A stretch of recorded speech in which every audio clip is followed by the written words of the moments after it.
The Hiberno-Scottish mission is a generic title given to a series of missions and expeditions initiated by various Irish clerics and cleric-scholars, who, for the most part, are not known to have acted in concert. There was no overall coordinated mission, but there were nevertheless sporadic missions initiated by Gaelic monks from Ireland and the western coast of modern-day Scotland, which contributed to the spread of Christianity and established monasteries in Britain and continental Europe during the Middle Ages. The earliest recorded Irish mission can be dated to 563 with the foundation of Iona by the Irish monks and Columba. Columba is said by Bede and Adamnán to have ministered to the Gaels of Dál Riada and converted the northern Pictish kingdoms. Over the next centuries more missions followed and spread through Anglo-Saxon England and the Frankish Empire. The early missions are often associated with the Christian practice known as Celtic Christianity, which was distinguished by its organizations around monasteries rather than dioceses and certain idiosyncratic traditions, but the desire to maintain a relationship with the Holy See saw the missions take on a more Roman character. The Latin term Scotti refers to the Gaelic-speaking people of Ireland and the Irish who settled in western Scotland. In early medieval times Ireland was known not only as Eire but also as Scotia, a name that the Romans used at times to refer to Ireland as well as Scotland. By the end of the 11th century it generally referred to Scotland, which had become Gaelicized by settlers from Ireland, and from where the name Scotland derives.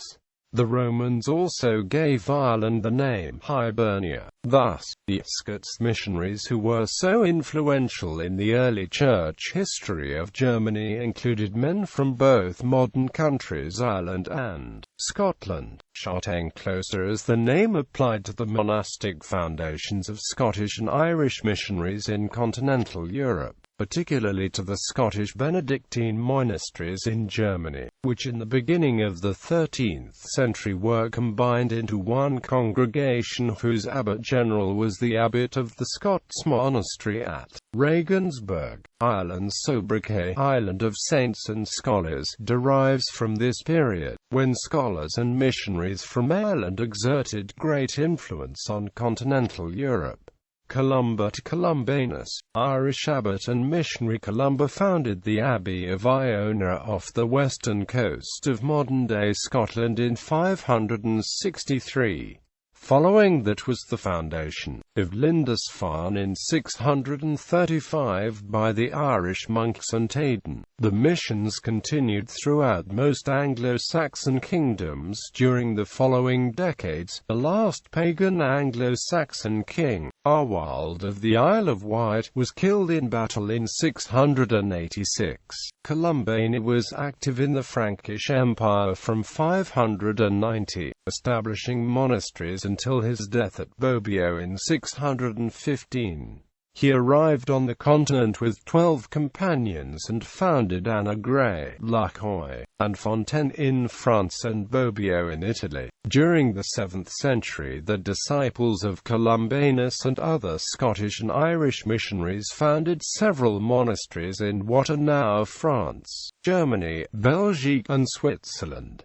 The best known are St. Gall in Switzerland, Disibodenberg in the Rhine-Palatinate, St. Paul's at Besançon, Lier and Cusins in the Diocese of Besançon, Bèze in the Diocese of Langes, Remiremont Abbey and Moyenmoutier Abbey in the Diocese of Toul, Prévost-la-Ville in the Diocese of Liège, Mont-Saint-Quentin at Péronne, Abelsmunster in Lower Alsace, St. Martin's at Cologne, the Scots Monastery, Regensburg, Vienna, Erfurt and Würzburg. In Italy, Fiesole produced St. Donatus of Fiesole and Andrew the Scot of Fiesole. Another early cloister was Sackingen in Baden, founded by the Irish missionary Fridolin of Sackingen, who is said to have founded another at Constance. Other Hiberno-Scottish missionaries active at the time, predominantly in Swabia, were Wendelin of Trier, Kilian, Arbogast, Gesp Landelen, Truppert, Permin, St. Gall, Corbinian Emmeram and Rupert of Salzburg.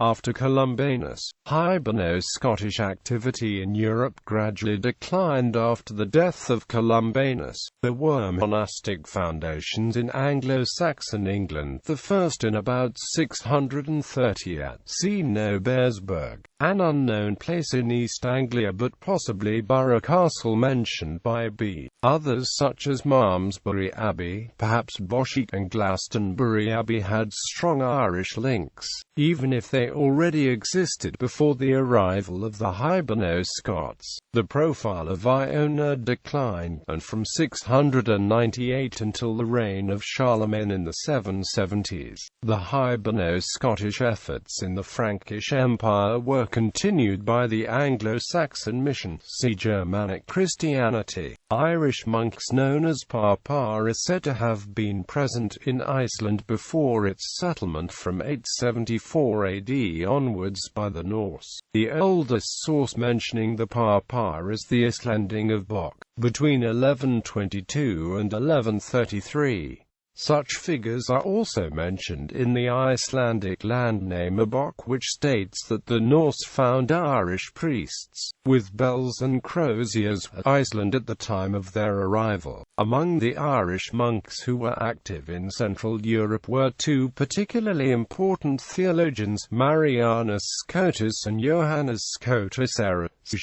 Legends surrounding Hiberno-Scottish foundations are recorded in a Middle High German text known as Charlemagne and the Scottish Saints. The rule of Saint Columbanus, which was originally followed in most of these monasteries, was soon superseded by that of Saint Benedict. Later, Gaelic missionaries founded Honau in Baden, Murbarg in Upper Alsace, Alt Munster in Upper Bavaria, while other Gaelic monks restored St. Michel in Thierake Walsort near Namur, and at Cologne, the monasteries of St. Clement, St. Martin, St. Symphorian, and St. Pantaleon. Towards the end of the 11th and in the 12th century a number of Schottenkloster, intended for Scottish and Irish monks exclusively, sprang up in Germany. About 1072, three Scottish monks, Marianus, Iohannes, and Candidus, took up their abode at the little church of Vi Street Peter at Regensburg. The number soon increased and a larger monastery was built for them by Burgrave Otto of Regensburg and his brother Henry. This became the famous Scots monastery of St. James in Regensburg, the mother house of a series of other Schottenkloster. It founded the abbeys of St. James at Wurzburg, St. Egidius at Nuremberg, St. James at Constance, Our Blessed Lady at Vienna Street, Nicholas at Memmingen, Holy Cross at Eichstätt, and the Priory of Kelheim.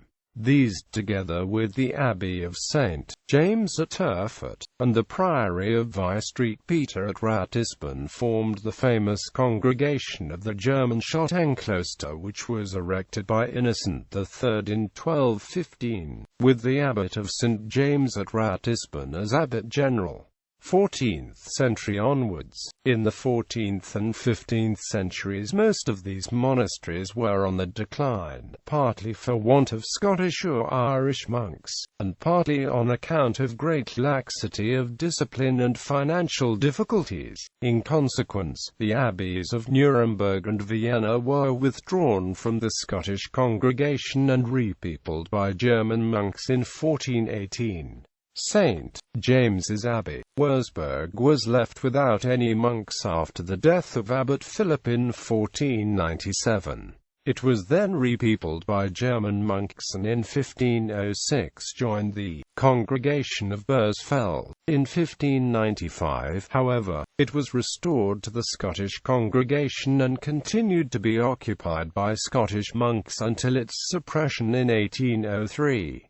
The Abbey of Constance began to decline in the first half of the 15th century and was suppressed in 1530. That of Memmingen also disappeared during the early period of the Protestant Reformation. The Abbey of Holy Cross at Eichstätt seems to have ceased early in the 14th century. In consequence of the Protestant Reformation in Scotland, many Scottish Benedictines left their country and took refuge in the Schottenkloster of Germany during the 16th century. The Scottish monasteries in Ratisbon, Erfurt, and Wurzburg again began to flourish temporarily, but all endeavours to regain the monasteries of Nuremberg, Vienna, and Constance for monks of Scottish nationality were useless. In 1692, Abbot Placidus Fleming of Ratisbon reorganized the Scottish congregation, which now comprised the monasteries of Ratisbon, Regensburg, Erfurt, and Wurzburg, the only remaining Schottenkloster in Germany. He also erected a seminary in connection with the monastery at Ratisbon, but the forced secularization of monasteries in 1803 put an end to the Scottish abbeys of Erfurt and Wurzburg, leaving St. James's at Ratisbon as the only surviving Schottenkloster in Germany, though since 1827 this monastery was again permitted to accept novices. The number of its monks dwindled down to 2 capitulars in 1862. There being no hope of any increase, Pope Pius IX suppressed this last Schottenkloster in his brief of 2 September 1862. Its revenues were distributed between the diocesan seminary of Ratisbon and the Scots College at Rome.